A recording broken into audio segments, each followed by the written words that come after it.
Santiago Camacho, compañero, historias humanas, historias que se quedan grabadas, historias que tú fuiste recibiendo, historias que nunca vamos a olvidar, historias que son parte de los 10 años de este equipo y de este programa. Pues sí, hubo muchas historias, como te comentaba al principio del programa, historias que me emocionaron, que nos emocionaron a todos. Y, por ejemplo, y luego hemos tenido confirmaciones, hemos tenido referencias, hemos sabido cómo han continuado algunas de esas historias. Por ejemplo, Francisco J. Torres y muchos otros compañeros, oyentes, invidentes, nos agradecieron muchísimo ese recuerdo de tanta gente mirando al cielo y tanta gente poniendo nuestros ojos al servicio de las personas que no podían contemplar ese espectáculo, pero que lo vivían a través de nuestras narraciones, a través de las narraciones de nuestros corresponsales, de nuestros colaboradores. Y la verdad es que ese recuerdo que hicimos a las personas que no podían acompañarnos del todo, no como ellos quisieran en la fiesta, las personas que estaban trabajando, que estaban hospitalizadas, que estaban ocupadas en cualquier otra cosa, los mismos exámenes mismos, pues la verdad es que en las redes sociales y en los mensajes pues me han llovido muchísimos agradecimientos. Hay historias que incluso terminaron de una forma casi de película. ¿Te acuerdas de que mencionamos esa pareja que él iba a pedirle matrimonio a su chica aprovechando este acontecimiento nuestro? Pues esa petición se produjo, y además se produjo de una forma casi mágica, porque parece ser, y nos comentan, la historia es preciosa, que justo en aquel momento apareció una estrella fugaz que puso la rúbrica a esa nueva pareja, que puso la rúbrica a esa petición de enamorados, que por cierto fue aceptada. Que lo sepan. Qué hermosa historia, y me encanta, tal y como está el patio, que esa sea la escena que casi concluye todo esto, ¿no? Seres humanos en armonía, un poco bajo las estrellas, llegando muchísimos mensajes, y aunque sea por resumir, porque nos vamos rápidamente a Altamira, la sensación de que muchísima más gente, hemos entrevistado a muchos amigos que han visto estos objetos del carrusel de luces sobre España en esa noche de junio, y corroborando las mismas zonas y las mismas áreas, ¿no? Desde luego que sí, Iker. Por ejemplo, Gema García Guerrero nos decía: los que estábamos en el Cerro de los Ángeles, en Madrid, disfrutamos de una magnífica noche y pudimos disfrutar de varias luces que nos dejaron bastante impactados. Magnífico, y hay que repetir. Víctor también nos decía: en Castilblanco de los Arroyos vimos los mismos flashes y la misma luz azul. Alberto Ruiz nos decía: puedo confirmar lo que se está hablando desde Córdoba. Yo estaba en las cercanías, en Badajoz, y sobre las 4:19 empezó todo. Simplemente apunté la hora y el minuto en que empecé a ver algo constante. David Rodríguez desde Valencia nos decía que días antes, sobre las 4:30 de la noche, nos estuvieron entreteniendo varias luces cambiando de posición e intensidad, cielo despejado y en zonas sin tránsito aéreo. Capi también nos decía: yo estuve en el municipio de Calañas, en Huelva, y pude ver el objeto que parecía un avión, pero no podía ser un avión, ya que se quedó estático. José Manuel nos decía que sobre las 2:10 se había visto una luz azulada descendiendo por el norte. Esta luz era bastante grande y dejaba un reflejo detrás larga. Esto se ha visto en Peñarroya, Pueblo Nuevo de Córdoba.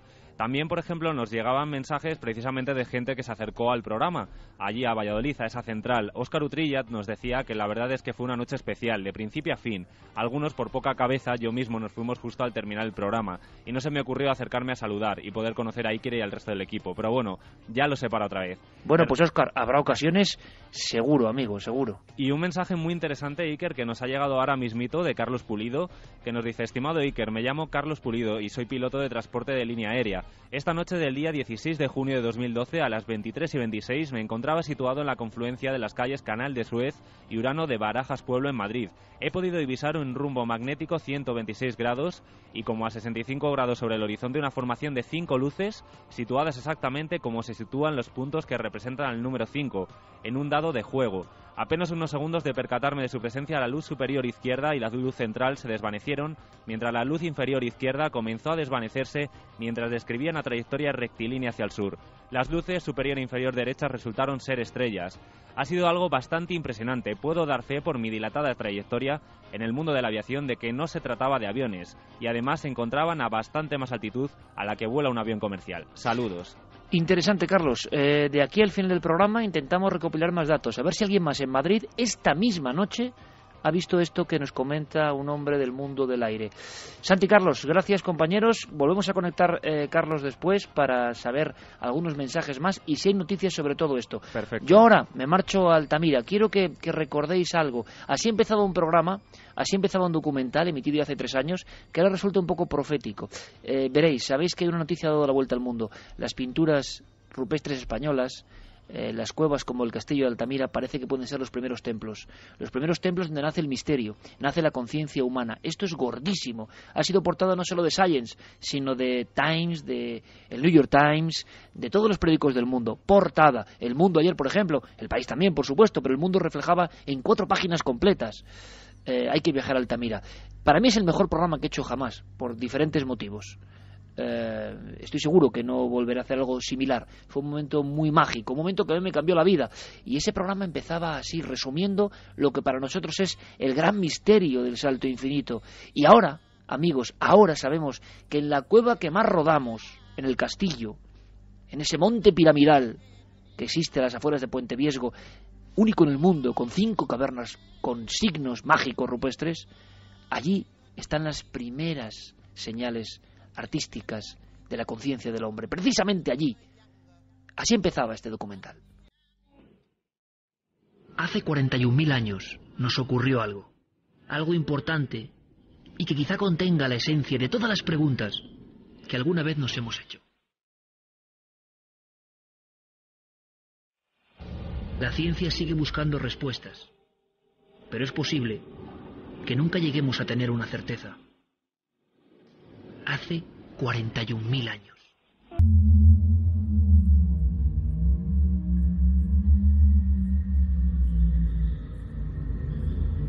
Una noche de aquella era remota, en algún paraje que desconocemos, todo cambió para siempre.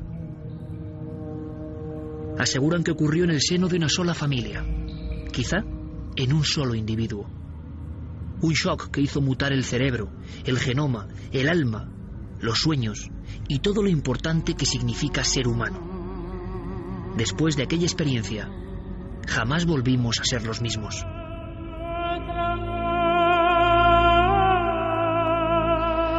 Pues así empezaba ese salto infinito que esta semana, no sé exactamente qué día, la tele es así, se reemitirá y me siento muy orgulloso. Volverá a emitirse en 4 este documental porque la noticia está ahí.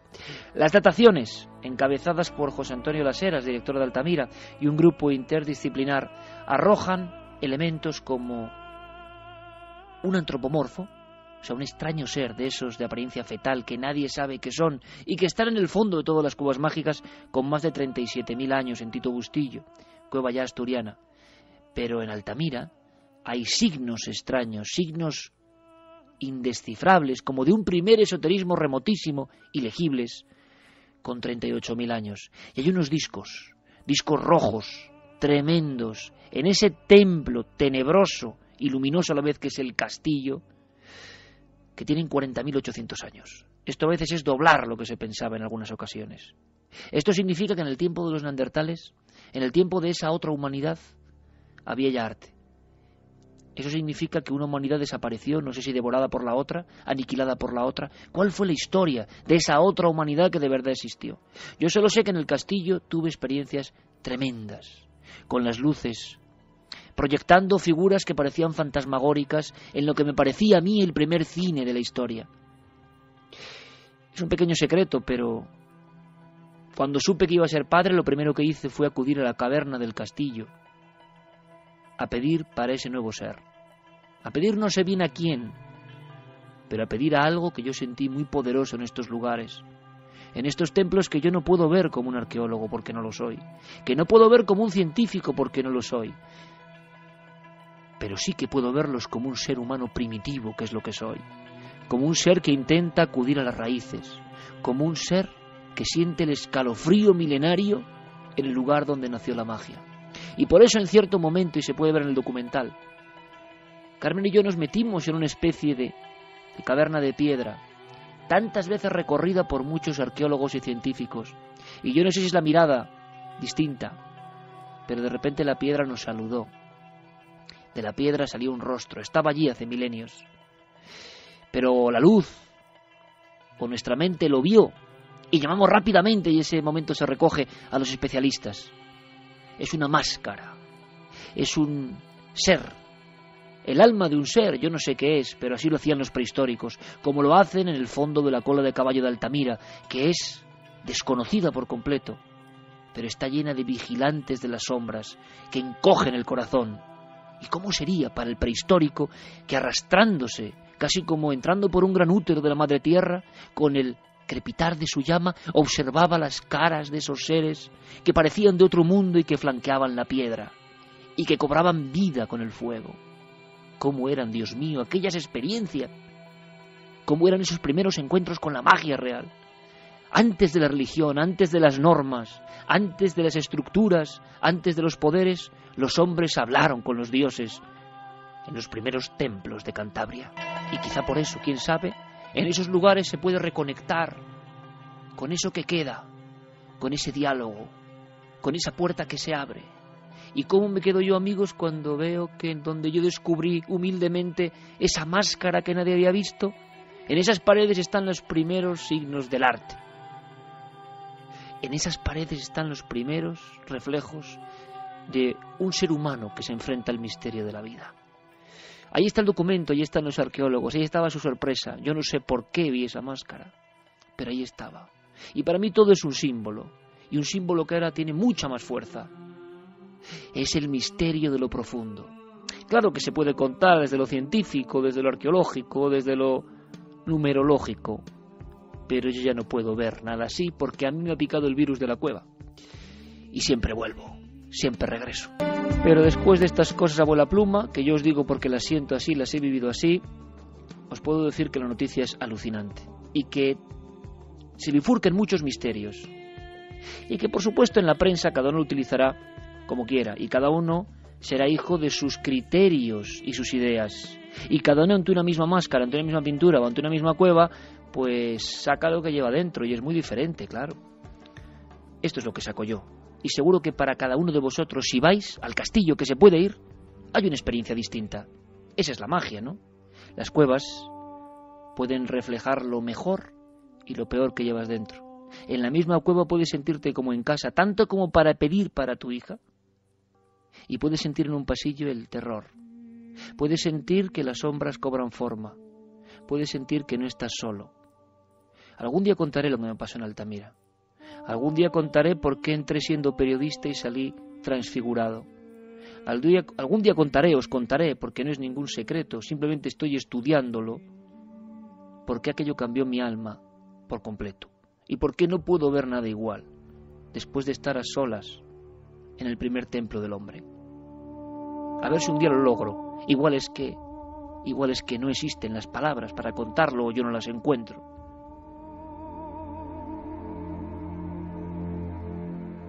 Pero Noel me conoce muy bien, y en Altamira solas yo tenía una sola compañía, un fino haz de luz que apagué, y música como esta.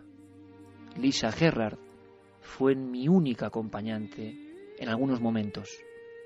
El director de Altamira me dio un gran premio, y yo se lo quiero agradecer.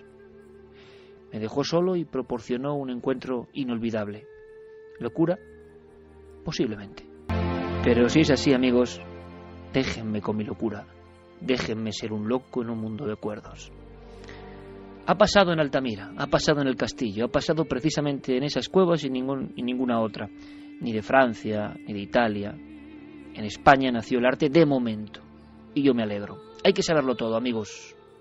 A estas horas de la noche, y me alegra, director de la Cueva de Altamira, ni más ni menos, José Antonio Las Heras, buenas noches.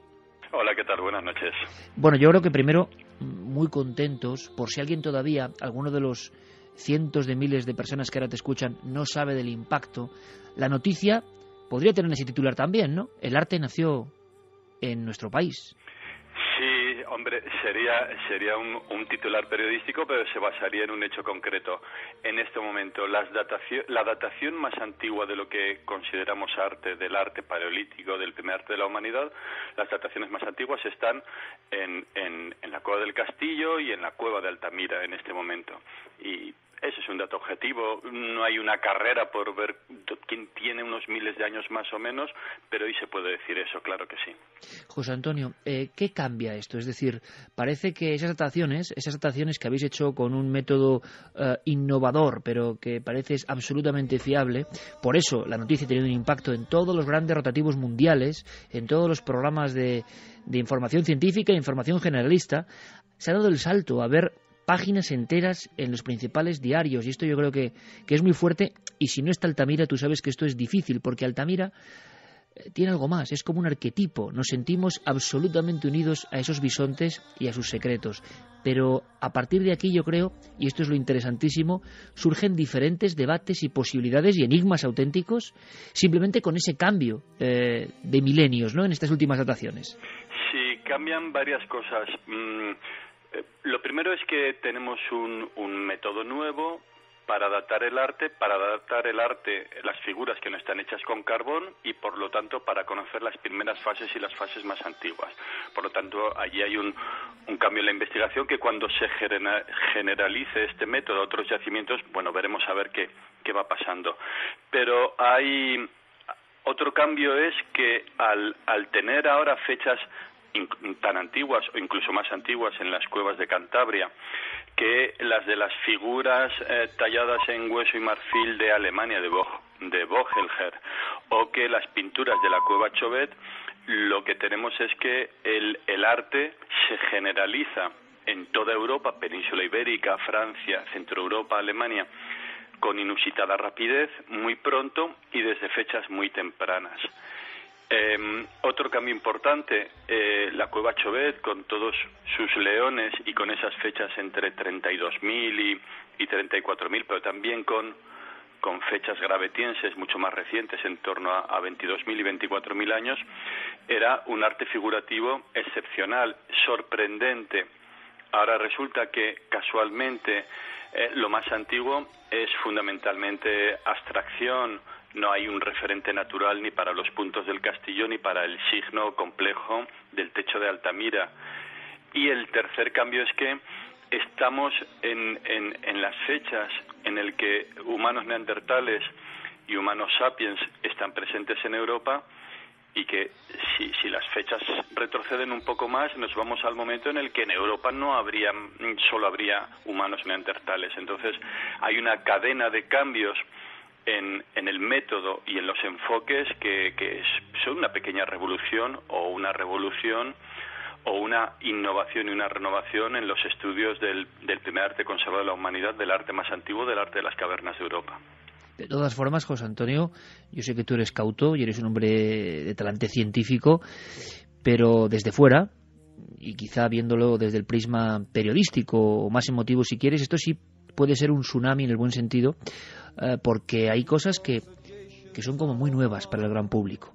Y yo te agradezco el esfuerzo divulgativo siempre y de hacerlo comprensible a todo el mundo, que no es fácil. Por ejemplo, en esos grandes templos que yo recomiendo, ¿no?, en las cuevas que se pueden visitar, que es que si uno va con la perspectiva es como conectar con los orígenes, con la penumbra de los orígenes, ¿no?, y de tantos misterios que hay ahí. ¿Me quieres decir que pudo haber diferentes humanidades, como eran neandertales, una especie prima, vamos a decir, pero que no éramos exactamente nosotros, y nosotros, los Homo sapiens sapiens, haciendo el mismo tipo de adoraciones o de simbolismo, o conviviendo prácticamente? Esto es lo que abre este tipo de pinturas, una adoración artística, un simbolismo artístico por parte de individuos tan diferentes. Es que en los últimos años lo que hemos sabido, lo que hemos aprendido de los humanos neandertales, los acerca bastante a nosotros y los acerca muchísimo más de la imagen que se creó de los neandertales en los años 30, 40 o 50 del siglo pasado. Una imagen muy poderosa de unos humanos demasiado bestializados en la representación que se hacía de ellos en los libros. En los últimos 10, 15 años hemos conocido y aprendido muchas cosas de neandertales y sabemos que estaban mucho más cerca. Después de 40.000 años o de 30.000 años de la desaparición de los humanos neandertales, y conservamos idéntico a ellos un 4% de carga genética. eso es poquísimo según cómo se mire, pero también es mucho, ¿no?, después de la desaparición de aquella especie. Y en los últimos años hemos sabido que los humanos neandertales tuvieron en algún lugar, en algún yacimiento, en algún momento, algún grupo de neandertales tuvo actitudes simbólicas, utilizando adornos que parecen adornos personales, pequeños objetos perforados para adornar su cuerpo, comportamientos respecto a los muertos que tienen que ver con una idea de trascender más allá de la muerte y más allá de la propia vida, o de explicarse, o de explicarse a sí mismo más allá de la propia vida. Tenemos huesos grabados, tenemos marcas reiteradas en objetos hechos por neandertales. Bueno, el que haya puntos, el que haya signos, el que haya grafismos grabados o pintados en las cuevas, hay muchos colegas a los que no les sorprendería y que apuestan porque eso ocurra. Conforme se daten más, las cosas más antiguas de arte que hasta ahora no se podían datar, gracias al nuevo método se podrán datar, y hay colegas a los que no sorprendería esa opción, ¿no?, que Neandertal hubiera hecho también figuras, signos, creación plástica con la que acompañar sus propios pensamientos y sus ideas y sus palabras, claro que sí. Claro, José Antonio, porque hay un salto que quizá no es fácil de entender, pero es un salto tremendo, que claro, como seres humanos modernos hoy, cualquiera de los oyentes puede decir, bueno, no es tanto hacer un signo en una pared. Claro que es tanto, es un salto casi cósmico, ¿no? Es un salto que representa un cambio de mentalidad muy fuerte, muy potente, plasmar cosas que no son la realidad, pero que representan la realidad, de inicio del arte y quizá de las creencias, ¿no?, como tú has dicho. Y yo te pregunto, lo que ahora mismo te preguntarán muchos oyentes, seguro en sus hogares, si esa gente, hablamos en este caso de los neandertales, y ahora hablaremos de las cuevas, que son el mismo misterio prácticamente, si esa gente tenía la capacidad de hacer arte, un tipo de arte, si esa gente se parecía más a nosotros de lo que pensamos, si esa gente estaba en las cuevas de Cantabria, ¿qué pasó con ellos? Vamos a ver, ¿por qué desaparecen los neandertales? Bueno, hay algo, la inteligencia es la capacidad de adaptación. Podemos pensar que su inteligencia tuvo un límite a un cambio de circunstancias o a unas circunstancias concretas en Europa, o también, como me decía el otro día un colega del equipo, Yaucillao, que me decía, bueno, ¿y por qué desaparecieron todas las comunidades aborígenes de todo el continente americano en apenas 2 o 3 siglos? En apenas 3 siglos. ¿Por qué desaparecieron? Bueno, fueron arrolladas no por personas con una inteligencia superior o distinta, sino por personas con una mayor demografía y con una cultura, es decir, con una tecnología distinta y superior, más eficaz, más eficiente. Es decir, bueno, pues a lo mejor la desaparición de esos grupos de cazadores-recolectores o con agricultura elemental, que los había en el norte de América, en Centroamérica y en Sudamérica, o los estados prehispánicos, sencillamente desaparecieron porque no pudieron enfrentarse al poderío tecnológico y al poderío demográfico de sus iguales venidos de fuera. No hace falta pensar en conflictos, simplemente en arrinconamiento, en el aislamiento de esas comunidades de neandertales y ese aislamiento les impidió progresar y ser viables. No hay por qué pensar en otras cosas. Pudo haber, y siempre se dice, pero no se puede demostrar, que enfermedades de las que fueran portadores los sapiens pudieran afectar desgraciadamente a los neandertales. Bueno, realmente no sabemos por qué. Sabemos que los últimos neandertales permanecen aislados en las penínsulas de ibéricas, de Italia y en Grecia, bueno, en condiciones marginales frente a las poblaciones de los humanos sapiens. Es curioso porque, al igual que el arquetipo del arte rupestre o lo que hablábamos de Altamira, genera una fascinación en el hombre de la calle, el tema del neandertal, ¿no? Y de esa especie tan similar y tan diferente al mismo tiempo que desapareció y que desapareció hace no tanto tiempo y que nos dejó quizás sus marcas, también genera como una sensación de novela, de querer saber más. José Antonio, el estallido del arte haya neandertales o no, en este caso hablamos de ese misterio primigenio, el estallido en la conciencia humana, vamos a decirlo así, para crear esas maravillas tan antiguas, es uno de los grandes, creo, enigmas todavía que nos quedan por resolver, ¿no? Porque yo creo que yo mismo no acabamos de entender muy bien cómo se produce ese proceso y por qué en las cuevas. Sigue habiendo una información bastante extendida, un desconocimiento en el gran público si uno no se adentra en el mundo de las cavernas y se piensa que eran, bueno, cosas simplemente para cazar, casi recreaciones lúdicas. La sensación que yo tuve, puedo estar equivocado o no, quiero conocer tu opinión, es que todo eso tenía un poder muy fuerte. O sea, da la impresión de que uno se adentra en unos lugares muy sagrados, pero antes quizá de cualquier religión. Eso se siente hoy, José Antonio, en Altamira, o al descender a la Cueva del Castillo. Sentimos que estamos en lugares de poder anteriores incluso al establecimiento de religiones. Por supuesto, cualquier antropólogo, cualquier historiador no utilizaría con comodidad y con naturalidad la palabra religión para calificar lo que podemos intuir detrás de esas primeras figuras. Lo que llamamos arte, y con los datos que tenemos ahora, es algo que aparece generalizado en Europa, en el Cantábrico, en Francia, en Alemania, en torno a hace 35.000 o más años, en el periodo que llamamos auriñaciense. Y se asocia a cuevas. Pero es que nuestra fascinación por las cuevas se ha mantenido hasta antes de ayer. Ceres tiene su relación con la diosa Ceres con unas cuevas, y Cibeles va acompañada por leones, y hay un colega que no descarta que pueda haber una relación entre los leones y la figura femenina de Chauvet con los leones que acompañan a Cibeles, a la diosa Ceres.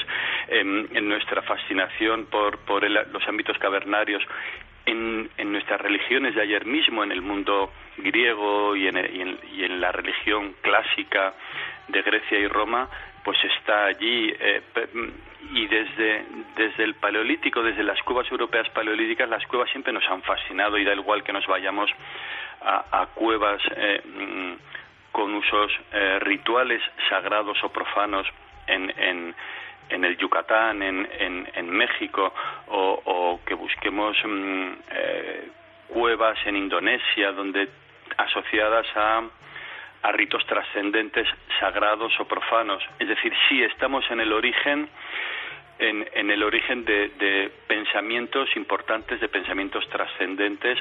Hay todo un largo periodo, hay unas formas de la religiosidad primitiva o unas formas prereligiosas asociadas sobre todo a comunidades de cazadores-recolectores, en las que debe entenderse ese primer arte que conservamos en Europa. Hay que pensar que esas imágenes no están adornando el lugar donde viven esos grupos humanos, esos primeros grupos humanos que hacen figuras, sino que están más allá, que están en un espacio estrictamente simbólico. Son imágenes que, como el arte contemporáneo y cualquier arte histórico, acompañarían pensamientos e ideas trascendentes, sagradas o profanas, pero en todo caso trascendentes, importantes. Palabras e ideas se acompañaron de signos.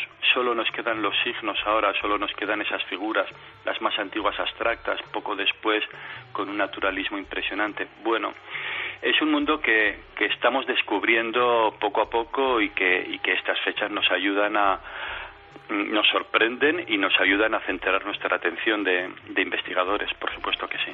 José Antonio, cuando un hombre como tú desciende a la cueva y está solo en la cueva, ¿podemos explicarle a los oyentes lo que se siente realmente? Porque a mí me da la impresión de que cambia mucho el mundo, y que vosotros, los que trabajáis en este ámbito, sois personajes muy peculiares, te lo digo con todo el afecto. No.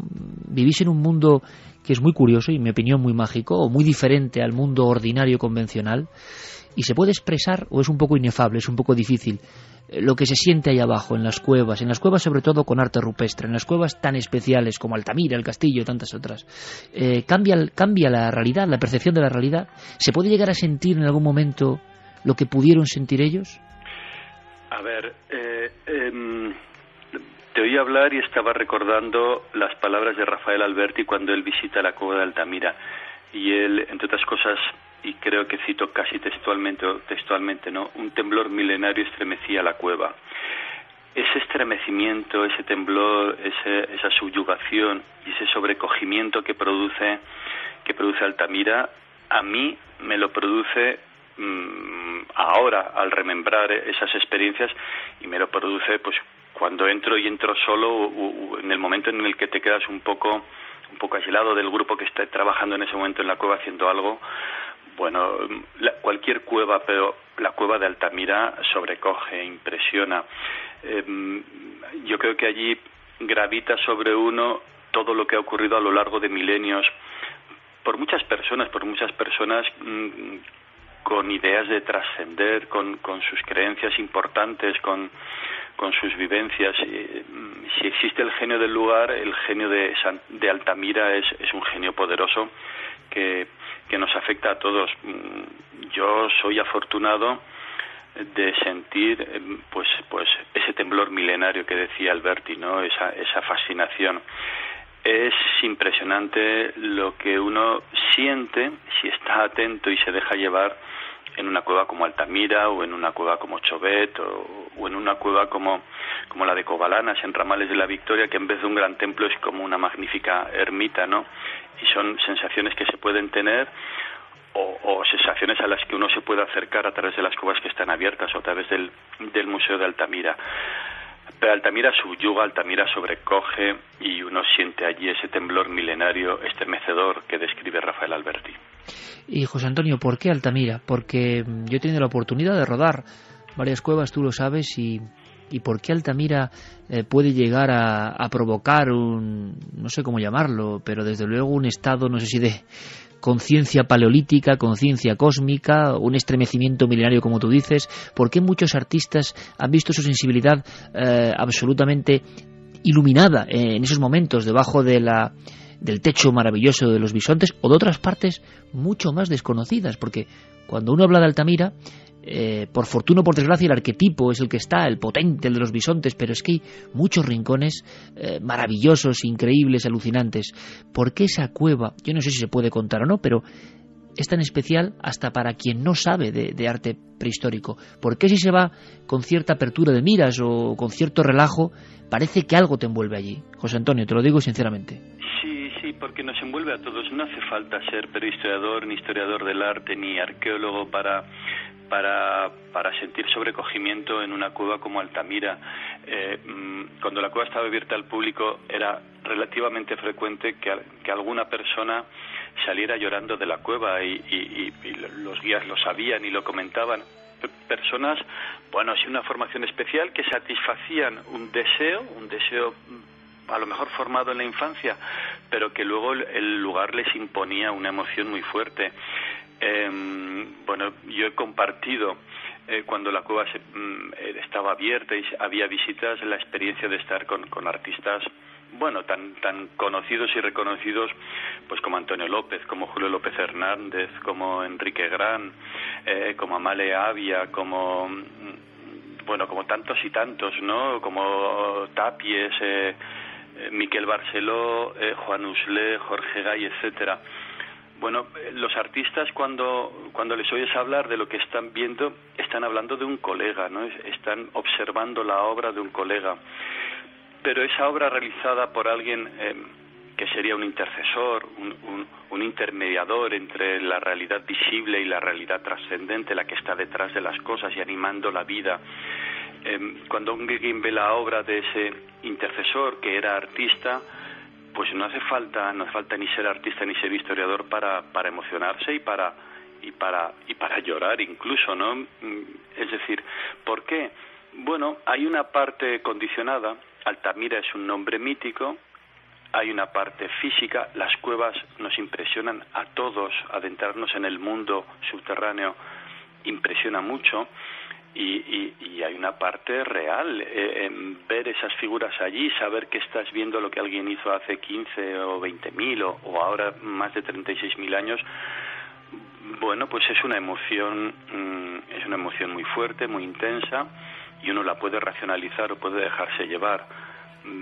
Los arqueólogos y los prehistoriadores, o yo por lo menos, a veces racionalizo y a veces me dejo llevar, y a veces disfruto racionalizando y otras veces disfruto dejándome llevar y sintiendo el vello se eriza y que la piel se contrae. O sea que, bueno, comprendo que cualquier persona, en cualquier condición, sienta el genio del lugar y el temblor milenario que ocurre allí reiteradamente. Es que durante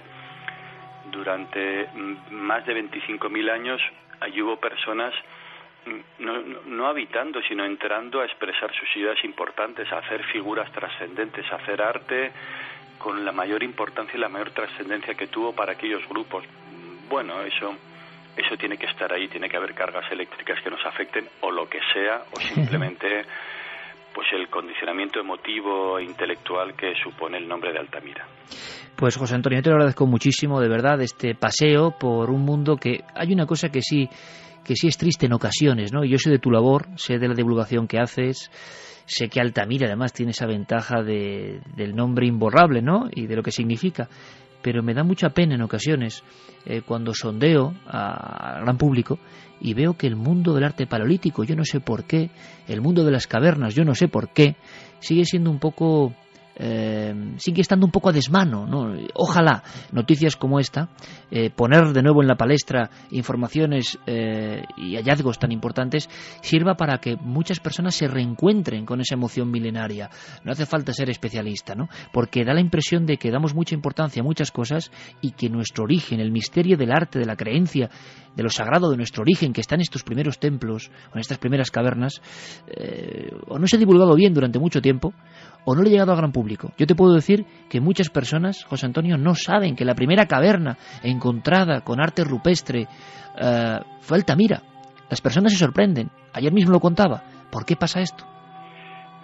Bueno, no lo sé, pero por otra parte hay miles de personas que cada año visitan la Cueva del Castillo, y el año pasado 270.000 personas se acercaron al Museo de Altamira a conocer Altamira sabiendo que no iban a estar en la cueva. Es decir, a nosotros, a ti y a mí que estamos hablando, sabemos que muchas más personas podrían disfrutar acercándose al primer arte, acercándose a las cuevas que están abiertas, acercándose al Museo de Altamira, que se iban a ver recompensados, fascinados y sorprendidos. Bueno, animémosle a que lo hagan, pero son muchas las personas que anualmente en Cantabria o en Francia disfrutan reflexionando sobre los primeros nosotros y reflexionando sobre el primer arte, sobre el concepto de arte. Bueno, pero sin duda yo creo que lo que ha ocurrido estos días, el impacto de una noticia sobre el primer arte, sobre la cueva de Altamira, sobre el arte en las cuevas cantábricas, yo creo que este verano se notará y habrá muchas más personas recorriendo los lugares de nuestra prehistoria en Cantabria y en general en España, pero sobre todo en Cantabria. El patrimonio prehistórico que tenemos es excepcional, y yo creo que a nadie le decepcionará y todos serán sorprendidos disfrutando mucho con la más bella prehistoria y con los primeros nosotros, por supuesto que sí. Pues sigamos divulgando, José Antonio, que continúe la labor, que haya muchas más sorpresas, y esta noche cientos de miles de amigos yo creo que tienen un motivo más para aproximarse, tanto que hablamos de misterios, ¿verdad? El misterio de los orígenes, o el primer misterio, y algo que es inolvidable, imborrable y que puede transformar la vida. Yo desde luego tengo el virus ya de las cavernas, y un buen amigo común, guía en la Cueva del Castillo, Chema Ceballos, me dijo que como te pique el virus de las cavernas ya no sales, siempre vuelves, es un eterno retorno. José Antonio Las Heras, director del Museo de Altamira y de esa caverna maravillosa, de ese gran templo de la humanidad. Te agradezco mucho que estés en los micrófonos de Milenio 3 en la SER, y nos vemos muy pronto. Un fuerte abrazo y que sigan los éxitos. Gracias, muchas gracias.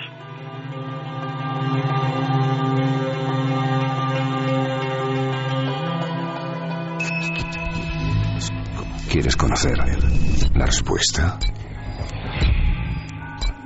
Milenio 3 en la SER. Toda la información digital del mundo del misterio. Cientos de personas en Washington se llevaron un susto este miércoles cuando vieron lo que parecía ser un ovni transportado por la autopista. Internet explotó con avistamientos de la nave alienígena siendo trasladada por Capitol Beltway cerca de College Park en la parte trasera de un camión alrededor de las 11 de la noche. Fox News. Primero queremos hablarles de esto. Se estuvo comentando anoche. Son fotos de Twitter de algo que muchos vieron en Beltway anoche alrededor de las 11 de la noche. Parece un ovni en la parte trasera de un camión. Varios centenares de sorprendidos ciudadanos tuitearon las fotos del misterioso objeto con exclamaciones como «Un ovni en Maryland, ¿dónde están los Men in Black cuando los necesitas?» o «¿Puede Obama explicar por qué tenemos un ovni en la carretera?». La policía del estado de Maryland ha revelado que el supuesto ovni era en realidad un dron militar que estaba siendo trasladado desde el oeste de Virginia a una estación aeronaval del sur del estado.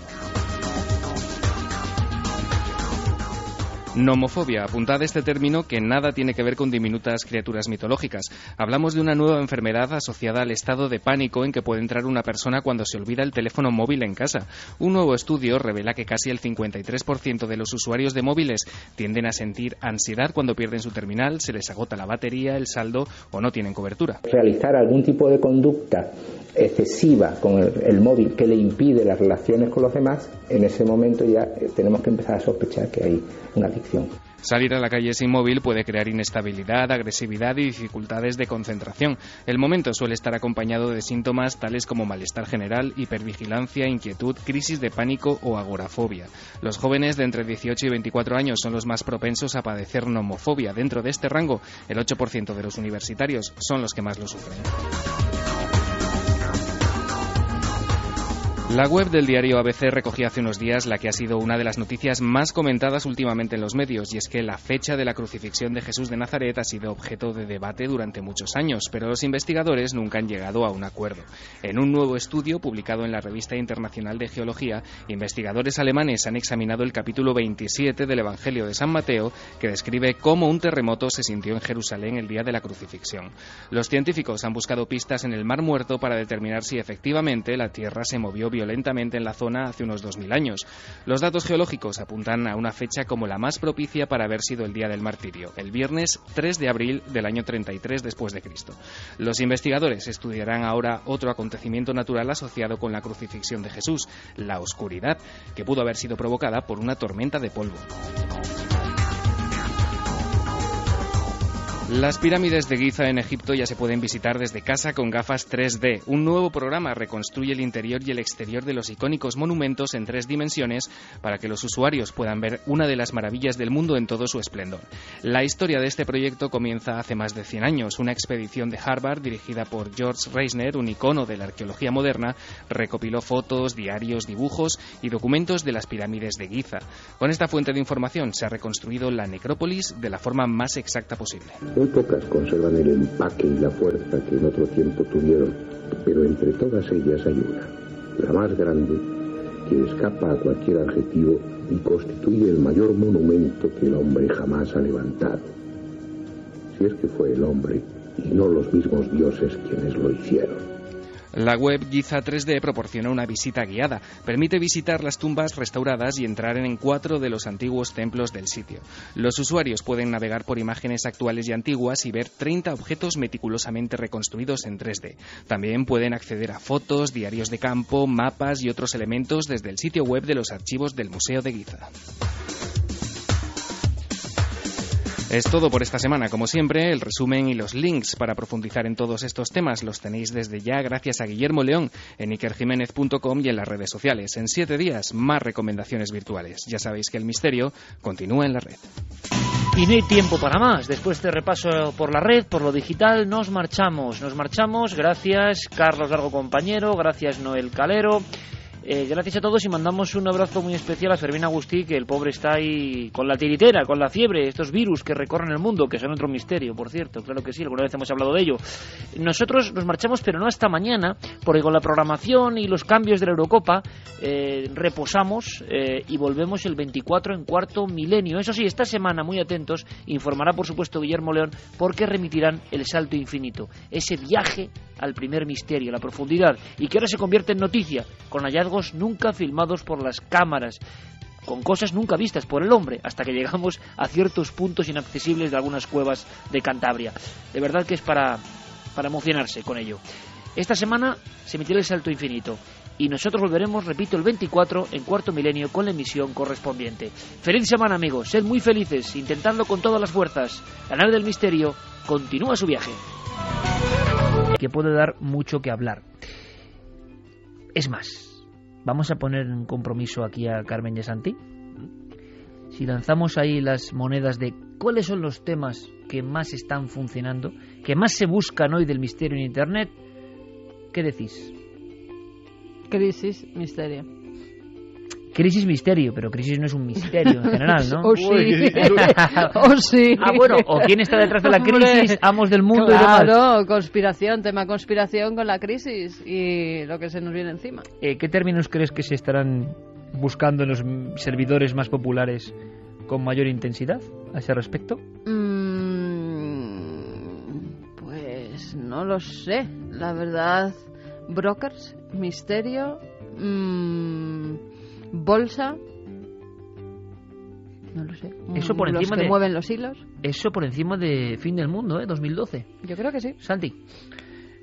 Yo conspiración, ahí estoy de acuerdo con Carmen. Creo que es que se ha puesto de nuevo otra energía para la conspiración, ¿no? Sí, porque la gente está viendo que pasan cosas que escapan no solo de su control, sino de muchas veces del control de los políticos, algo que casi sabemos tú y yo de primera mano. Y la verdad es que yo creo que es una de las cosas que interesan. Probablemente no sé si habrá habido impacto suficiente, o sea, margen suficiente de tiempo para medir el impacto.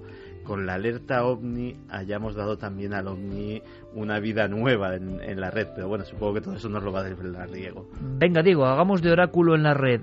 Has hecho un estudio, fue una idea un poco a bola pluma, una de esas locuras, uno de los atracos con los que yo suelo amenazar a Diego de vez en cuando. Oye, ¿por qué no sondeas esto? ¿Y qué has ido averiguando? Pues mira, no van mal encaminados tanto Carmen como Santi. Lo que pasa es que Iker, como te comentaba antes de empezar ahora la tercera hora, esto es un poco difícil de plantear porque partimos de un problema base y de un problema que en sí mismo plantea un montón de debates y de encendidas discusiones en la red, y es saber qué ámbitos podemos considerar el misterio. Claro. Es decir, ¿qué consideramos misterio? ¿Temas clásicos como la ufología, la parapsicología, las casas encantadas exclusivamente? ¿O metemos en el misterio también la arqueología y la criminología y la ciencia? Claro, no sabemos muy bien qué englobar dentro de esa etiqueta, pero desde luego, como ellos decían, la conspiración es uno de esos grandes temas que en 2011 ha dado para muchas búsquedas. Que además, claro, la conspiración está como muy interconectada con la propia naturaleza de Internet, ¿no? Efectivamente. Fíjate, hemos consultado a varias webs, Iker, yo me he puesto en contacto con algunos administradores y he visto estadísticas, ¿no?, en foros como, bueno, Foros del Misterio hasta hace muy poco, he consultado las estadísticas de lo que han sido esos 7 años, ¿no?, de misterio, también en Legados del Misterio, Misterio Semanal, webs como El Transbordador de Miguel Ángel Alcalá, que yo nunca me canso de recomendar porque es una web muy puntera y muy interesante, la verdad. Y lo que nos han contado es que, a ver, de los grandes temas, ¿cuál pensáis vosotros que puede ser? Los grandes temas de siempre, ¿no?, del misterio. Vamos a decir que estos son como los círculos de Dante, ¿no? O sea, hay unos clásicos inmortales y luego hay como elementos que en los últimos años hemos ido casi aderezando a los misterios clásicos. Venga, os pongo 3, a ver si acertáis. Eso me gusta. Os pongo 3. ¿Qué habrá sido más buscado en Google en 2011 y en 2012? ¿La parapsicología? ¿Los ovnis? No, voy a hacer 4. Parapsicología, ovnis, ¿Egipto o conspiraciones? Jolín, pues yo creo que conspiraciones. Yo también, conspiraciones. Pues estamos unánimes. Yo por la cuenta que me tengo. A ver si mis compañeros Fermín, Carlos y Jorge dicen lo mismo. ¿Creéis que...? Conspiraciones. Los 3 han dicho ovnis. Y Jorge, ovnis. Los 3 han saltado al unísono. Ovnis. Han acertado. ¿Ovnis? Los ovnis han resurgido. Estaban muertos, que ya los ovnis no se veían, que no... Me dice Carlos Largo por línea interna, el año de los humanoides, claro, el año de las sombras. Es verdad, y fíjate, cuando en las revistas del sector se hacen algunas encuestas, los ovnis no suelen aparecer en los primeros puestos, pero sí que suelen aparecer en tiempos de crisis. Efectivamente, y todos los administradores de foros y de webs me han coincidido en señalarme que la ufología y todo lo relacionado con el fenómeno ovni sigue siendo, sin lugar a dudas, el rey indiscutible de los misterios en Internet. Oye, me dejas de piedra, sinceramente. ¿En qué sentido? Es uno de los temas más viejos, más antiguos, no antiguo comparado con la arqueología o el esoterismo, claro, lleva prácticamente 65 años, se va a cumplir ahora justo. Bueno, ¿qué digo yo? Estamos en el 65 aniversario prácticamente de la era moderna de los ovnis, 24 de junio de 1947. Bien, el tema ovni, y lo sabemos, tiene el mismo número de seguidores acérrimos y de detractores.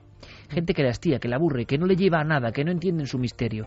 Y mucha gente, por ejemplo con estos sonidos cósmicos de fondo de oxígeno, que creen que es el misterio primigenio. A mí me encantan los ovnis, es el misterio con el que yo nací. Es cierto que es un misterio que te permite pocas florituras porque es lo que hay y poco se puede indagar, ¿no? Es difícil, es como un eterno absurdo. Que me digas que en el 2011 ha estado por encima de conspiración, sí. Esto ya tiene un debate. Ahora, ha estado genial eso. En tiempos de crisis los ovnis vuelan, ¿eh? Fíjate, y además lo que aumenta, Iker, me cuentan, son los testimonios directos de personas que creen haber tenido avistamientos. Y fíjate, la palabra ovnis, tal cual, ha sido trending topic el pasado mes de mayo de este año 2012 en 4 países: Argentina, Ecuador, México y Perú. Es difícil entrar en la lista de trending topics porque son solamente 10 términos al día. Qué curioso. Pues esa palabra ovnis ha sido trending topic el mes pasado en 4 países. Yo ya sabía que el tema de la estadística iba a dar mucho que hablar. Yo ya sabía que la mejor forma, o intuía, de terminar esta compilación de noticias en la red era un poco revisión y análisis, ¿no? Pero claro, ya hay uno que es en aldabonazo. Los ovnis no están muertos. Los ovnis, y lo hemos visto en el Alerta OVNI 2012, están ahí. Pero seguro que tiene que ver con los tiempos de zozobra que estamos viviendo. Hay quien dice, y esto es muy bonito o muy feo, según se mire, que los ovnis vienen a sustituir el arquetipo de la divinidad que viene a salvarnos.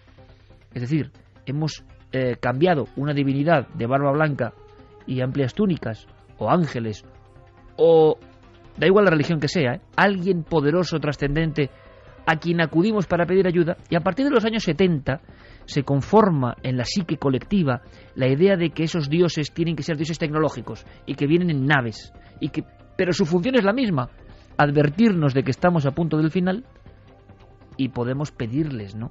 Esa es la idea, digo, y da la sensación de que curiosamente en el 2012 esto vuelve por encima incluso del concepto profecías, Diego. Sí. Además, Iker, como te comentaba al principio, este estudio es un poco difícil porque tampoco sabemos muy bien si centrarnos solo en el idioma castellano. Si nos vamos al inglés, la palabra UFO, el acrónimo de Unidentified Flying Object, también fue trending topic, pero ya en enero de 2012, abril de 2012, mayo de 2012 y junio de 2012, en Estados Unidos, Holanda, Italia y Turquía. Es decir, el espectro es bastante alto. Como comentas, y también es algo a destacar, desde mediados del año pasado, de 2011, todo lo que tiene que ver con profecías mayas, el fin del mundo, el apocalipsis, el año 2012 ha entrado con mucha fuerza en los buscadores. Han aparecido multitud de libros, documentales, películas, páginas web dedicadas al tema. Es cierto que no ha llegado al nivel de los grandes temas. La conspiración, ahí tenéis razón, le sigue ganando, pero sí que ha subido bastante. Y vamos a ver dónde quedan después de que acabe este año conceptos tales como Elenin, que se ha colado en la lista de los términos más buscados este año. Todo lo de los mayas, las profecías de Parravicini, por ejemplo, Nostradamus, en fin, dentro de los grandes términos relacionados con el misterio que más referencias tienen en Google, hay que decir que están tanto Elenin, como he dicho, como 2012 fin del mundo. Podemos hacer un ranking, Diego, de esos términos clásicos que tú has sondeado. ¿Cómo serían los primeros puestos, por lo tanto? Pues fíjate, es muy curioso porque los ovnis, aunque tienen mucho tirón, no están en primer lugar. El primer lugar con más referencias en Google, claro, esto también te lo comentaba Iker, no podemos meter términos en Google y fiarnos del número de referencias que da, porque lógicamente muchas de esas palabras no aparecen relacionadas con el misterio. Lo que hemos hecho es relacionarlas, ¿no? Hemos puesto, por ejemplo, conspiración más misterio, o sí, porque si no pueden ser puro conspiraciones políticas. Lo mismo que si metemos Cristóbal Colón, pues claro, habrá cientos de miles de páginas que nada tengan que ver. Bueno, el concepto más relacionado con misterio y que más referencias nos devuelve en Google es Egipto. Qué curioso, misterios de Egipto como algo permanente. Sí que es un clásico imborrable. Bueno, y también por todas las revueltas que ha habido en Egipto últimamente. Sí, pero ya digo, hemos metido en Google Egipto misterio, no solamente Egipto, es decir, tenían que aparecer los dos términos de alguna manera hilados, así que no deja de ser curioso. Luego también tenemos conceptos como Bilderberg, que ahí Santi seguramente que le habrá llamado un poquito la atención. Bilderberg nos devuelve más de 5 millones de resultados en Google. Curioso, Santi? Sí, de hecho, la última reunión del grupo Bilderberg fue seguida muy de cerca por los internautas porque fue hace apenas unas semanas y todo el mundo, de hecho, coincidió que Soraya Cerveta Santamaría estaba allí y parece ser que tuvo que ver con esa visita en la que presuntamente se negoció nuestro rescate bancario. Pues por lo menos desde España esa reunión se siguió con especial atención y efectivamente habían decenas de noticias que hacían referencia, incluso en medios que normalmente no son misteriosos, que hacían referencia a la reunión del grupo Bilderberg. De hecho, una de las webs que seguramente que también visita Santi muy a menudo, que es About Top Secret, sí, claro, se cuela en los bueno, no vamos a decir primeros puestos, pero está muy arriba en el ranking que proporciona Alexa.com, que es una web que mide el nivel de popularidad. Sí. Te propongo un pasatiempo, que es a ver si averiguas qué nick tengo yo en About Top Secret. Lo he intentado, no creas. Llevo tiempo con el reto, no me lo propones tú ahora, se me ha ocurrido a mí y en ello estamos algunos, no solo yo, algunos más. Seguimos con el ranking, Diego. Entonces tenemos Egipto y Misterios de Egipto como principal. Sí. Tenemos Club Bilderberg como destacadísimo. Sí, Seguimos. Y en 2011 y en 2012 aparece Elenin como otro de esos términos muy buscados. Después tenemos OVNIs, con más de 3 millones de referencias. Parapsicología. Conspiración viene después. O sea, parapsicología supera conspiración. Me sorprende. Sí, en referencias en Google, no en popularidad. Luego, si quieres, hablamos de los temas que más interesan en foros, porque aquí difiere un poquito. Luego también tenemos 2012, Fin del Mundo, con más de casi 2.200.000 referencias. Hay 1 millón más de referencias a los ovnis que a la profecía del fin del mundo del 2012. Efectivamente. Eso ya es una cosa que yo no me esperaba de ninguna manera en pleno verano del 2012. Y luego aparecen términos como tormenta solar, que también ha dado mucho que hablar en estos primeros meses de 2012.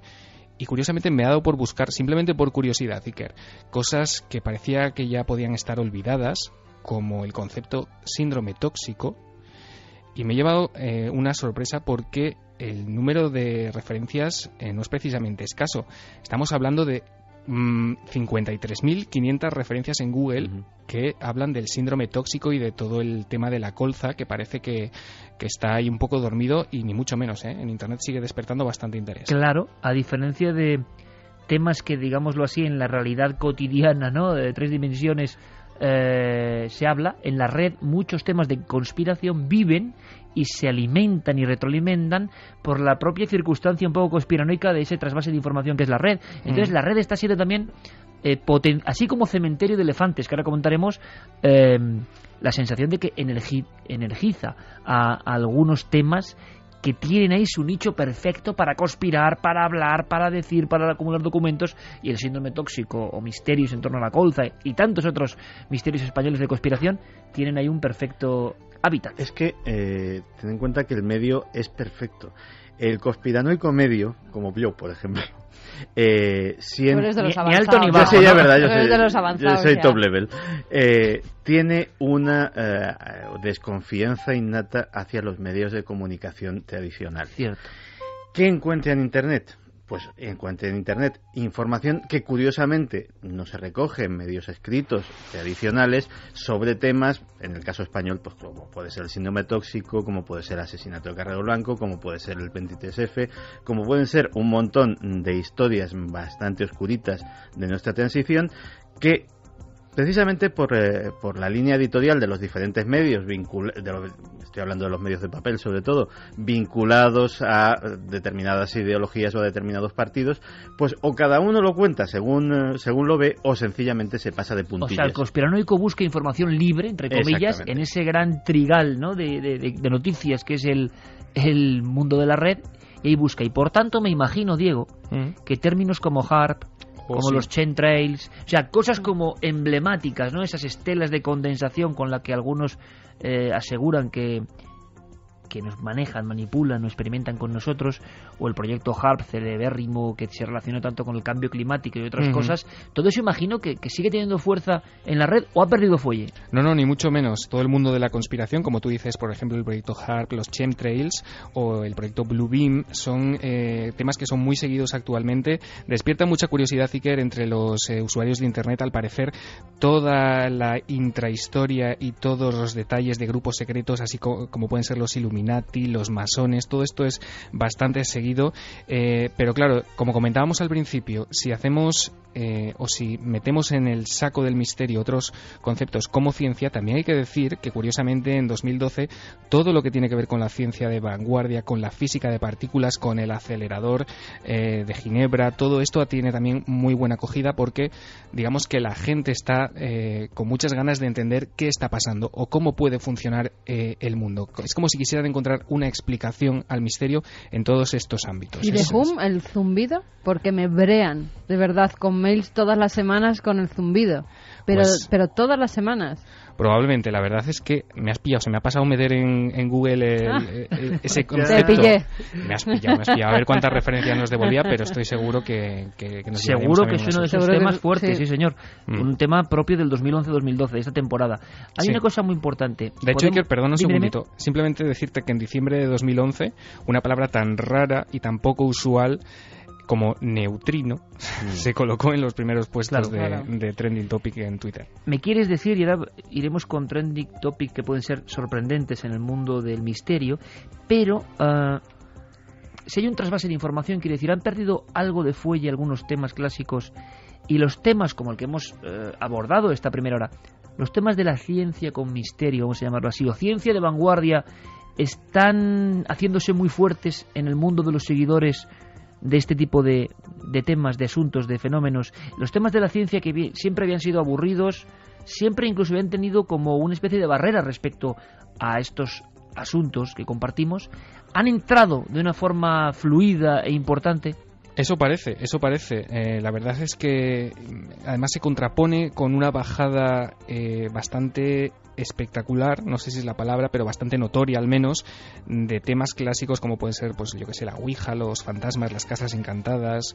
Todo esto parece que está un poco de capa caída, al menos si tenemos en cuenta el número de visitas de los artículos en las webs especializadas. Esto sí queda para debate, compañeros. Diego, yo creo que es una de las claves importantes del macroanálisis, ¿no? Haremos a más detalles, pero que mientras ha perdido fuelle el tema de casas encantadas, el tema de Ouija, el tema de espiritismo, imagino, todo esto, que son grandes clásicos, ¿no? Hablamos de mucha gente que le interesa, pero contrarresta un poco la situación con con la subida, con la ola de temas científicos que muchos, vamos a decir, desde la ortodoxia de estos asuntos, no consideran misterio. Y sin embargo te estás viendo que unos crecen y otros descrecen en interés. Sí.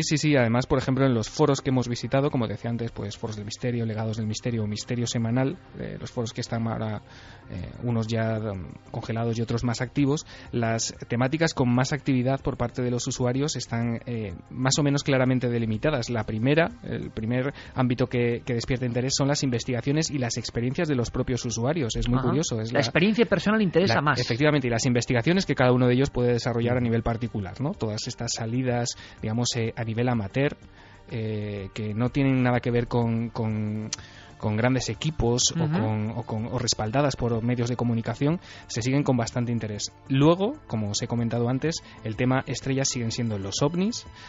Luego todo lo que tiene que ver con arqueología e historia tiene mucho interés en los foros.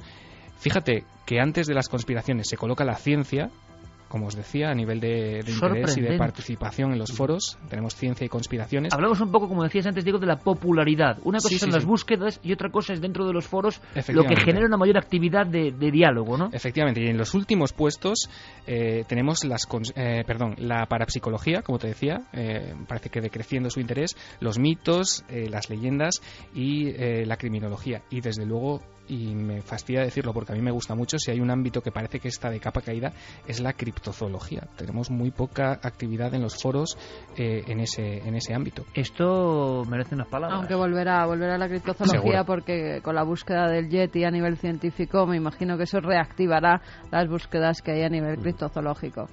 No, a mí me parece bien, no, lo siguiente, o sea, que el tema que más interese ahora mismo en Internet, en esos foros, sean precisamente las propias investigaciones que realiza la gente con sus medios más o menos precarios, con toda la ilusión del mundo, como hicimos todos en algún momento, y que precisamente pues esas investigaciones tengan un foro, tengan un escaparate donde mostrarse y donde la gente pueda intercambiar y pueda darse consejos.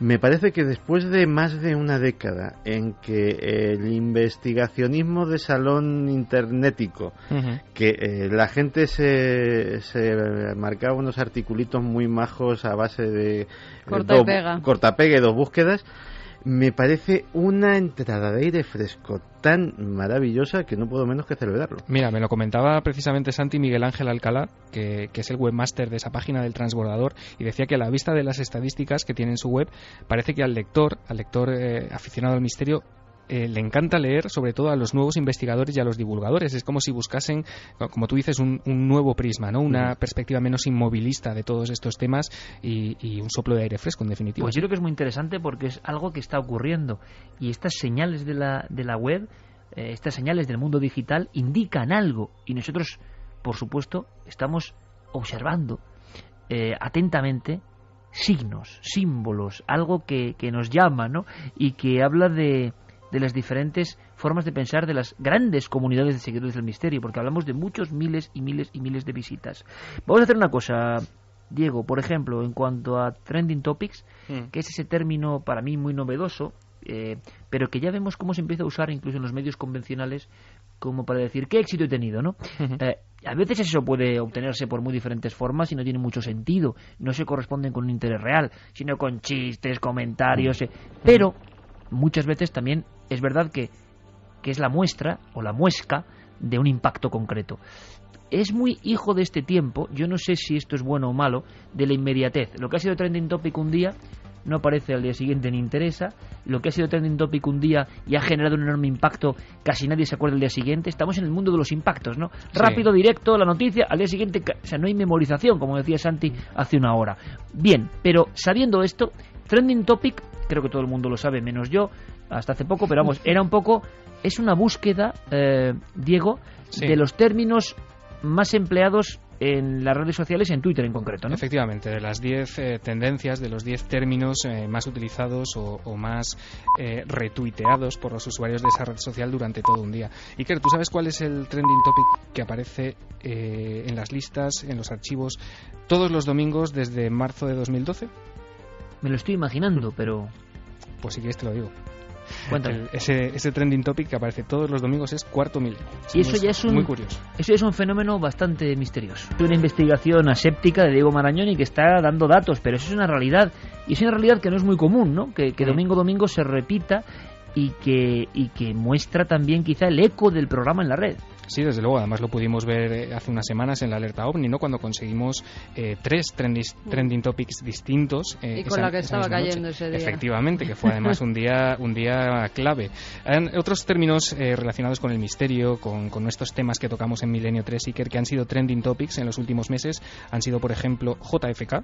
Curioso, después de tanto tiempo, en febrero de 2012 y en abril. Supongo que la novela de Stephen King habrá tenido algo que ver. Sí, desde luego, no. Efectivamente, que como esta investigación o este recuento de datos no hay que tomarlo al pie de la letra, pero bueno, es curioso, ¿no?, que JFK siga apareciendo ahí. Por ejemplo, Anonymous también ha sido trending topics durante muchos meses. Sixto Paz, curiosamente, en mayo alcanzó trending topic en Chile y en Perú cuando declaró que el mundo no iba a acabar en 2012, sino que se iba a transformar. Fue algo muy comentado. Y otras palabras como Tutankamón, Jesucristo. Curiosamente, Iker, te quería comentar algo de esto. Jesús de Nazaret, a nivel internet, te puedo asegurar, claramente el personaje a nivel de reacciones, a nivel de interés, a nivel de comentarios de noticias, como pudo verse hace unos días en un artículo que apareció en internet y que generó casi 200 comentarios sobre Jesús de Nazaret. No es fácil, ¿eh? Jesús de Nazaret, el icono potentísimo y lo que significa, gente a favor, gente en contra, gente que discute su existencia, gente que la afirma, pero sigue siendo ese emblema, como ha sido para grandes éxitos literarios y cinematográficos, sigue siendo un imán poderosísimo que, claro, en Internet se convierte en un auténtico torbellino y no es comparable a ningún otro personaje histórico ni del misterio, ¿no? Te aseguro que no. Además, es curioso porque llevamos muchos años en los que, si te das cuenta, no aparece, digamos, ningún nuevo icono del misterio. Le estamos dando vueltas siempre a las mismas figuras, ¿no? Puede ser, pues, tanto Jesús de Nazaret, Drácula, yo qué sé, Yetis. Tenemos iconos, ¿no? Desde luego, muy, muy característicos, y parece que al no haber nuevas aportaciones, al no renovarse ese plantel de iconos, parece que ese interés sigue ahí latente, ¿no? Después de mucho tiempo. Y eso será siempre así, porque Jesús, en el fondo, nos trae un tema de trascendencia y de unión de hombre con la divinidad, y eso es muy difícil de superar, y eso va a generar todo tipo de intereses. Cuando nosotros, a nivel de la prensa, por ejemplo, los que estamos aquí hemos trabajado en revistas, en estudios hace 20 años, 15 años, sabíamos que Jesús, que Egipto, que algunas cosas generaban de inmediato, ¿verdad?, un interés. Hay algo oculto ahí que ni siquiera sabemos muy bien qué es, que nos reconecta, estemos de acuerdo o no, o seamos fervientes seguidores o no, da igual, con ese poderoso elemento simbólico. Vamos a hacer más cosas, más trending topics, por favor, que nos pueden sorprender. Pues ovnis, como te he dicho, ha sido una palabra muy retuiteada últimamente, y bueno, temas como este. También hay trending topics, Iker, que han bajado. A ver, ¿cuáles? Que esto también es bastante interesante. Fíjate, en el año 2010, solamente hace 2 años, lo más comentado en Twitter, la palabra número 1, el término más buscado y más repetido fue Wikileaks. Pues en 2 años, desde 2011 hasta junio de 2012, que estamos ahora, la web de Julian Assange ha caído hasta el puesto 21.209 en el ranking de webs más visitadas, auditado por Alexa, y especialmente desde marzo de este año, Iker, el descenso de popularidad ha sido muchísimo más acusado. Porque es que hay miles de millones de páginas web, por lo tanto, es decir, estar en el 21.000 es una pasada, es increíble, pero claro, que esa web estuvo mucho más arriba, claro, es decir, prácticamente Wikileaks, el ejemplo clarísimo de un tema, de una serpiente de verano dentro de los temas del misterio. ¿Qué opináis? Porque estuvo ahí, se hicieron libros y de repente, ¡pum!, un terrible bajonazo y parece que ya no interesa tanto. No, aquello fue... que iba a ser la bomba y se quedó en petardo. Lo fue, de hecho. O sea, el problema es que no ha tenido continuidad. De hecho, Julian Assange ahora está bastante más ocupado en hacer entrevistas, que son muy buenas, a líderes mundiales y a personajes más o menos polémicos, que en seguir manteniendo vivo Wikileaks. Pero la sensación que hay, Santi, y en Internet es curioso esto y creo que se percibe, y es a lo que voy, es que se prometían un montón de informaciones, por ejemplo, respecto al misterio. El mundo del misterio cogió Wikileaks como una ventana donde iban a ser muchas cosas, y luego esas cosas o no han llegado, o no han salido, o se han quedado ahí. Yo creo que eso fue una leyenda urbana, o sea, que se generó, con respecto a nuestro ámbito estricto de lo misterioso, que se generó una serie de expectativas que tampoco tenían un fundamento en las propias afirmaciones de Wikileaks o del propio Julian Assange, que un día le preguntaron de ovnis y dice, ¿usted qué me está contando? Si yo de esto no sé nada. Pues yo creo que se va de las propias ganas que tenemos, digámoslo así, se va generando de, pues entonces van a sacar aquí lo del Área 51 y lo de Roswell. Exacto. Y aquello, y no. Pero es como lo de las profecías mayas, también se ha quedado como un poco en un bluff, porque no ha salido nada nuevo tampoco. Fin del mundo, luego ya se decía que era el fin del mundo nada, que era un cambio de era, con lo cual son cosas que no se mantienen mucho tiempo un calendario nuevo que no tiene nada va bastante que ver. Más allá. Sí. Diego, las páginas a nivel mundial más potentes, conspiración, misterio, ¿nos puede sorprender?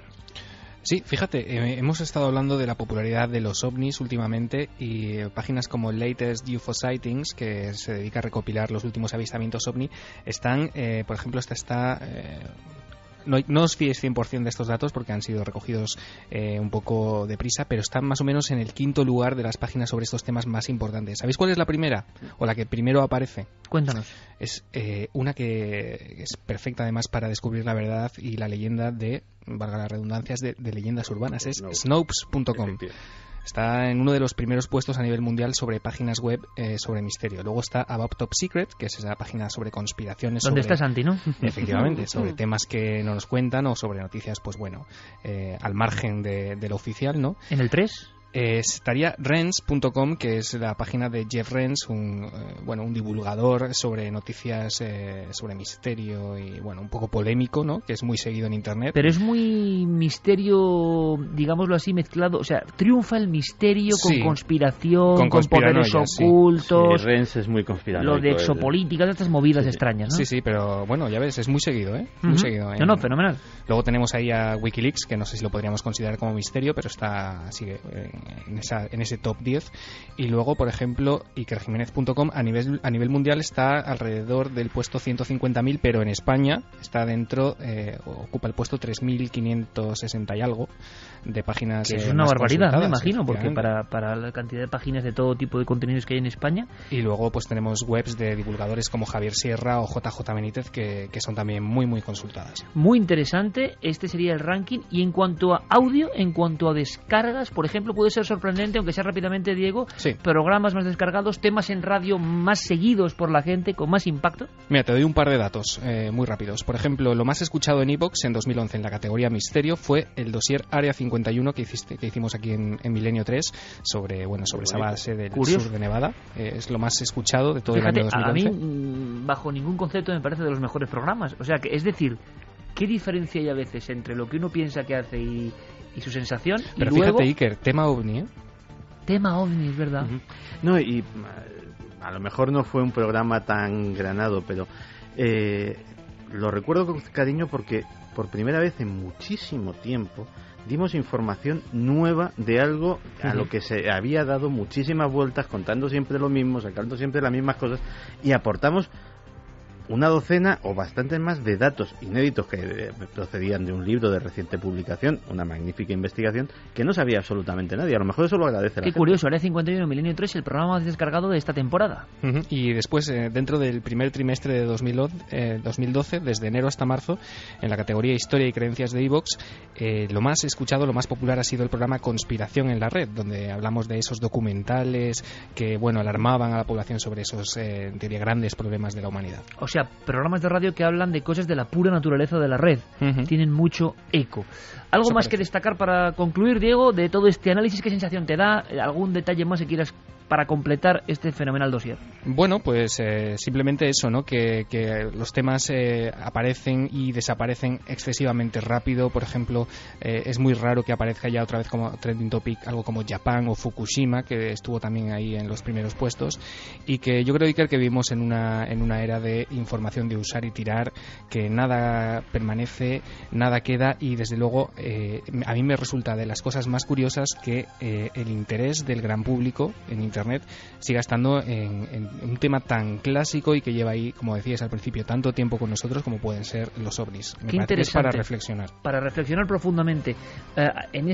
Lo has dicho perfectamente, en este mundo de información de usar y tirar, donde nadie recuerda casi nada al día siguiente y solo se espera el siguiente impacto, resulta que dos temas absolutamente eternos como los ovnis o Jesús de Nazaret en el ámbito histórico misterioso, por ejemplo, siguen copando todos los primeros puestos. Interesantísima reflexión, como interesantísimo ha sido asomarse al ciberespacio gracias a Diego Marañón.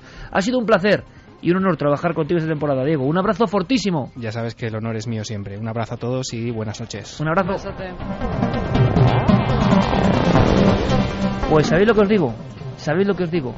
Que como el tema más seguido siguen siendo los ovnis, vamos a hacer la entrega de una especie de pequeño premio homenaje. El equipo de producción de la cadena SER hizo una recreación. ¿Qué estaba de fondo? El misterio de los ovnis. Pero más allá, un peldaño más allá. ¿Tú te acuerdas de la historia, Santi, de Alberto San Martín Gómez? Hombre, no me voy a acordar. Y un regalo extraño. Sí, señor. ¿Te acuerdas, verdad, Carmen? Esas piedras misteriosas. Bueno, esta es la historia que empieza así. La ha hecho Diego Marañón, la ha escrito Diego Marañón, y por supuesto la pone en escena en este teatro de las ondas el equipo de producción de la SER. Creo que merece la pena, y que como el resultado es este, lo lógico es decir, bueno, homenaje final, de alguna manera, última recreación de la temporada, última dramatización. Era un enfermero que vivía cerca de Cuatro Caminos y que una noche de madrugada le dolían las muelas. Años 50. algo tan normal, ¿no? Y salió a caminar en la noche. Luego tuvo una vida terrible y una muerte misteriosa. Diego Marañón, cambiando los tiempos, como una novela, nos cuenta la historia de Alberto San Martín, el mensajero de las estrellas.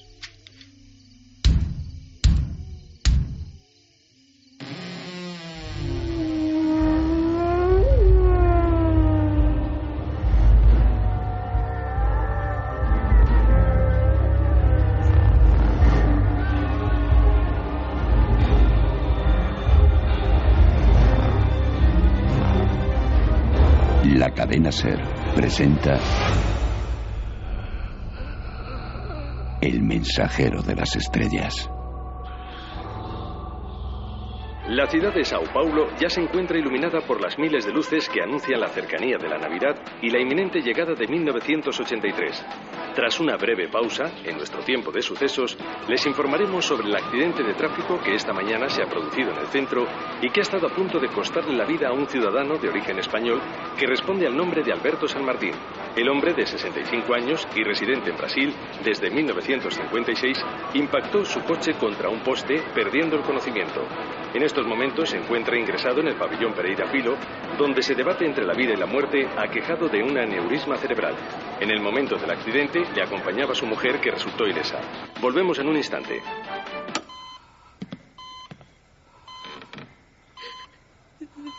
Al final, has conseguido salir en las noticias. Alberto, dime algo. Despierta, por favor, despierta.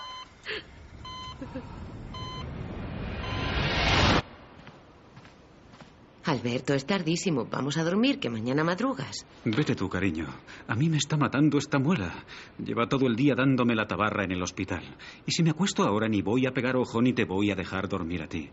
A lo mejor salgo a dar una vuelta para ver si se me pasa. ¿Con el frío que hace? Si te duele, ¿por qué no te quedas aquí leyendo? Pacita, voy a ver las estrellas tanto si me quedo aquí como si no. Y saliendo al menos me despejaré. Llevo días con la cabeza en otro lado. Veo cosas. ¿Cosas?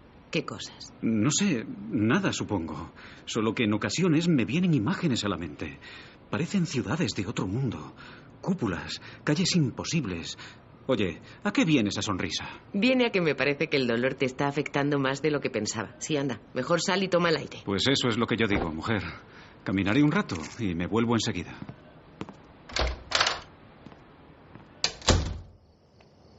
Un extraño impulso que nunca pudo explicar llevó al joven enfermero madrileño a enfilar la carretera de La Coruña.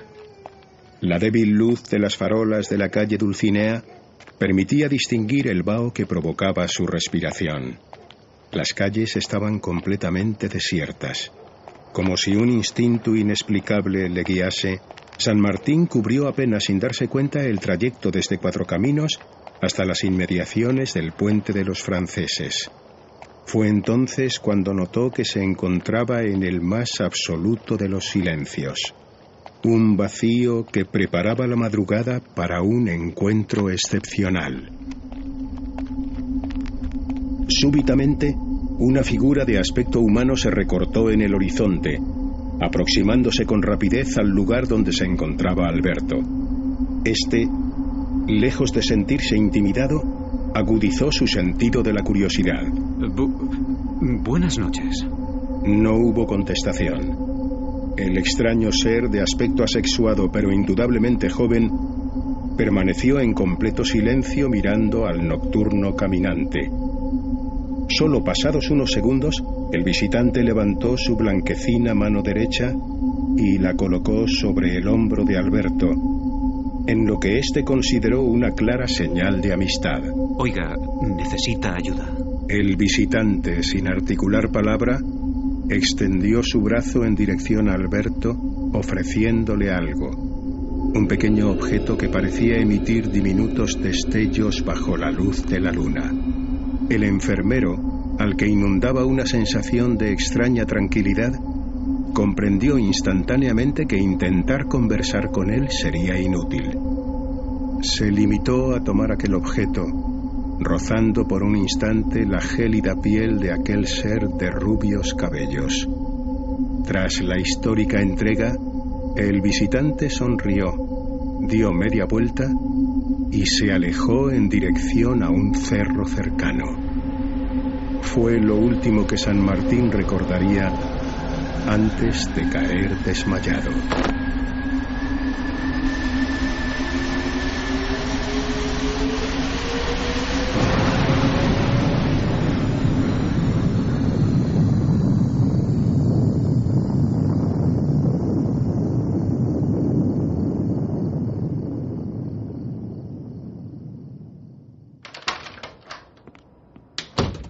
¿Pero dónde estabas?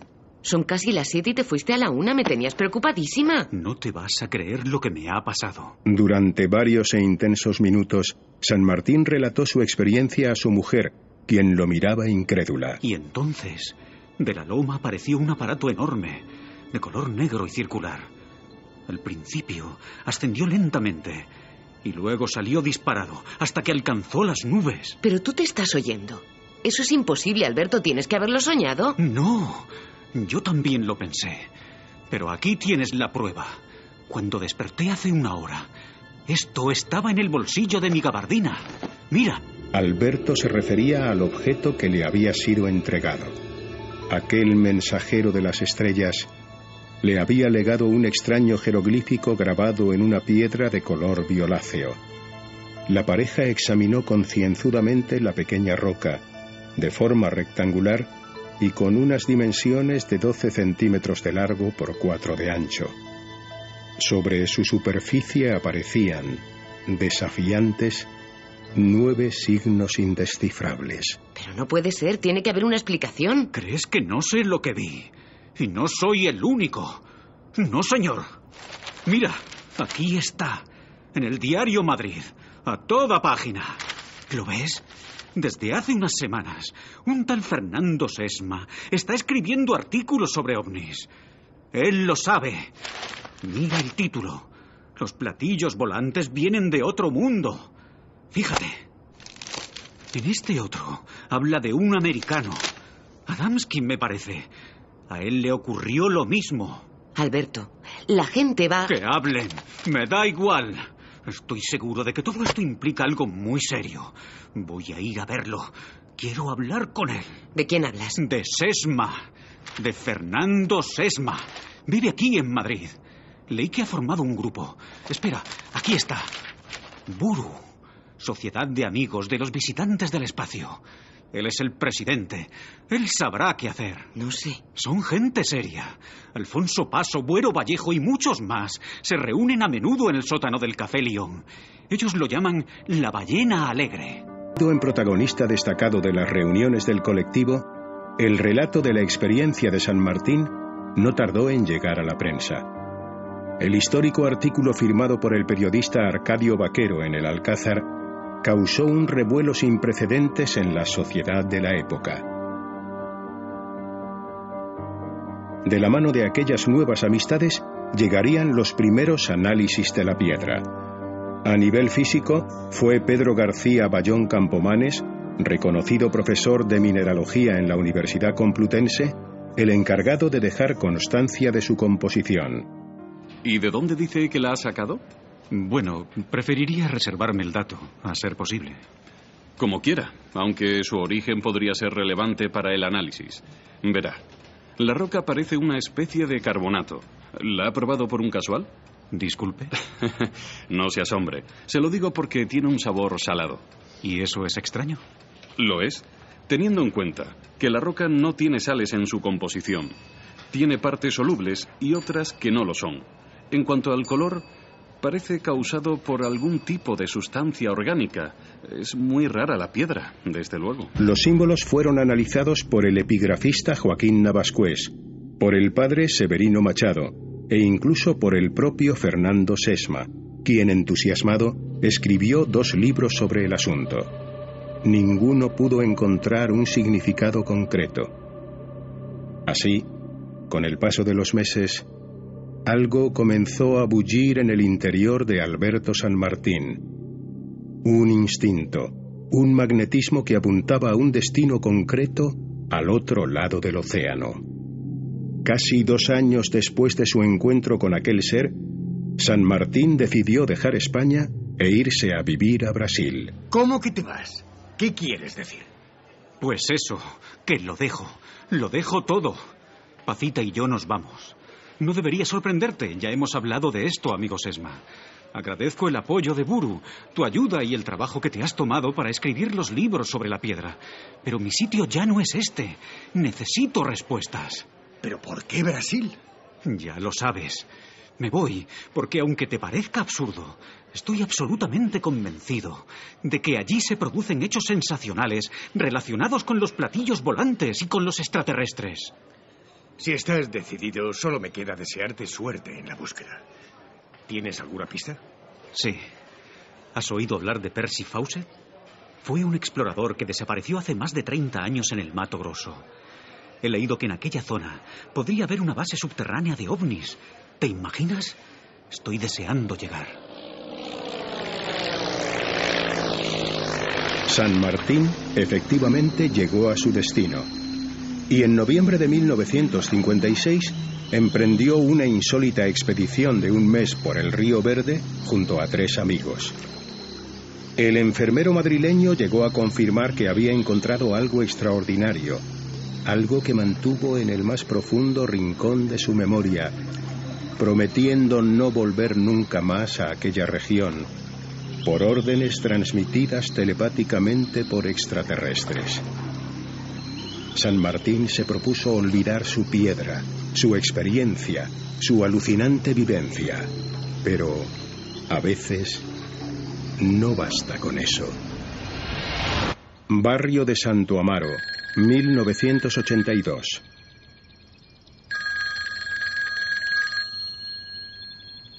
Diga. Buenos días. Quisiera hablar con el señor Alberto San Martín, por favor. Bien, ya lo está haciendo. ¿Con quién hablo? Usted no me conoce. Le llamo para advertirle. ¿Advertirme? ¿Advertirme de qué? No se trata de qué, sino de quién. Su vida corre serio peligro, señor San Martín. Lo que usted posee, el mensaje grabado, es más importante de lo que nunca ha podido llegar a imaginar. La CIA y los servicios de inteligencia están... Oiga, ¿quién es? ¿Qué pretende usted? Pretendo ayudarle. Hacerle ver que nunca debe olvidarse de comprobar quién le sigue o incluso quién le mira. Ellos quieren la piedra, la buscan desde el principio y no se detendrán. Voy a colgar. Mi mujer está en la cocina. No quiero seguir escuchándole. Ella no merece más sobresaltos. No vuelva a llamar, nunca. Señor San Martín, tiene que escucharme. Quizá podamos vernos para hablar. No, aquello ocurrió hace años. No voy a consentir ni una burla más.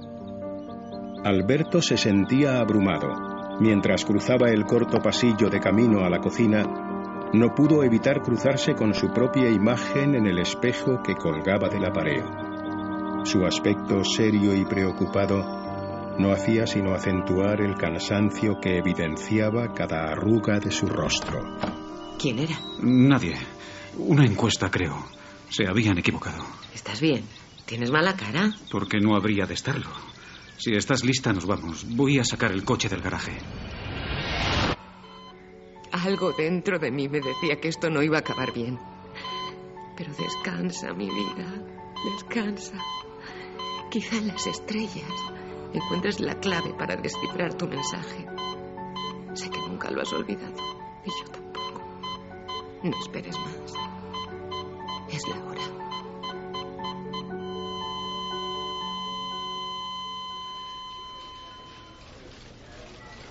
Comisario, le dejo el informe del accidente de esta mañana. Los de atestados se han encontrado con algo bastante sorprendente. Los frenos del coche estaban cortados. ¿Qué demonios está diciendo? Le digo lo que me han dicho. El análisis técnico ha sido concluyente. Parece que este caso nos va a llevar más de lo que habíamos pensado. ¿Quiere que me encargue de abrir el protocolo de la investigación? No, yo me ocupo. Siga con el siguiente informe. Me ocuparé de esto personalmente. Bien. Buenos días. Soy yo. Lo saben. ¿Está seguro? De acuerdo.